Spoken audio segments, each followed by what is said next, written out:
I think it was -5 degrees. The Walmart parking lot was completely iced over. I was not having a good time. I did not have the right clothes and boots. So yeah, just the winter weather. Crazy, crazy, crazy stuff. Sister Wilson's peach cream pie. I still need to get the recipe. You'll have great food out there, but the peach cream pie was probably my favorite.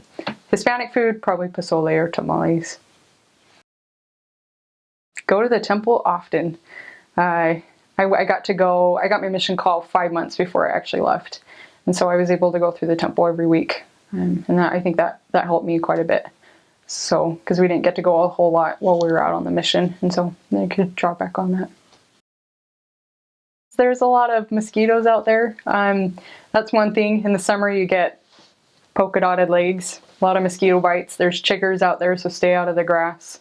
They hop up and they get you. Animals, there's a lot of cats and dogs in the trailer parks. We had a cat gang that followed us for a little while. It was like 5 or 6 cats that would follow us while we were tracking. So we're just running a lot of stray animals. The elders bought us brain tacos one time. They told us they were chicken. They were not. They were brain. And then I remember one time I had pozole. I love pozole, but it had veins in it, like blood veins. And yeah, I didn't eat them, but yeah, you'll eat some interesting stuff. Ears, brain, yeah, everything. Pig's feet. My trainer and I went up on this mountain right when the snow was melting and it was kind of muddy. We went up to go try to find this house. We ended up we were driving a white Chevy Cruze and drove it back into the forest, and there was nothing back there, but we were trying to get out and we kept sinking into the mud. So I had her back up a little bit more and it would sink even more, and there was just no way we were getting out of there.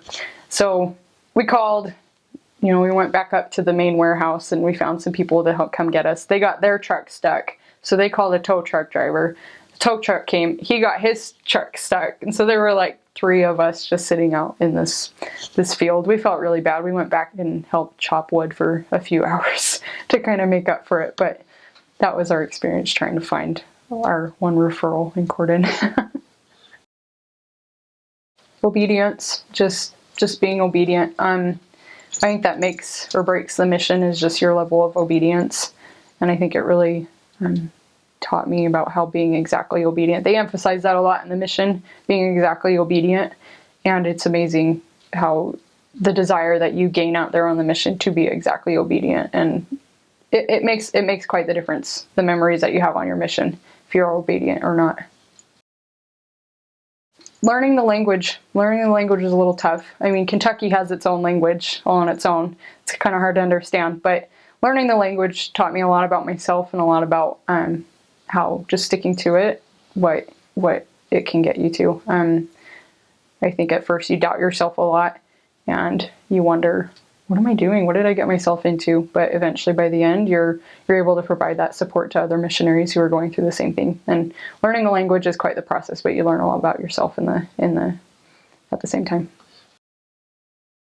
You never know what'll happen. Just take it a day at a time and just still use the skills that you learned out there. Talk with everybody still.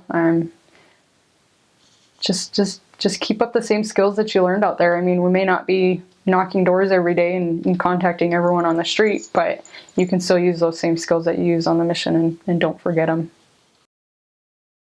Teaching skills, I mean, that helps with my calling. I'm a Relief Society teacher right now, so that definitely helped. Talking with everyone. I'm a server in a restaurant right now, and I think that definitely helps a lot with customer service and being patient with people and trying to listen and understand where people are coming from. I think those people skills are definitely, that was the biggest thing that came out of it, I feel like.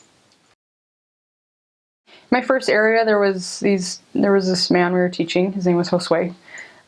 He investigated for quite a while, and he eventually got baptized, but it was really cool to see his friend William afterward. We had kind of taught him on and off, and he was Cuban. He's a really cool guy, but he just, struggling with a few things in his life. And it was really cool because after Josue got baptized, he really built that desire, and he got baptized at the end of that next transfer. And it was really cool to see them change, because instead of going out and doing, drinking and doing all this stuff with their friends, they started like a group that went and played soccer and ran and stuff. And so they started doing that and getting super healthy. And so it was really cool to see that stark change after baptism and really help them build that desire. And I think it was cool to see that change in them, because for William it was a very drastic change, and he was really cool, very smart man, and he just turned around. You could just see the light in his eyes, and he looked a lot better.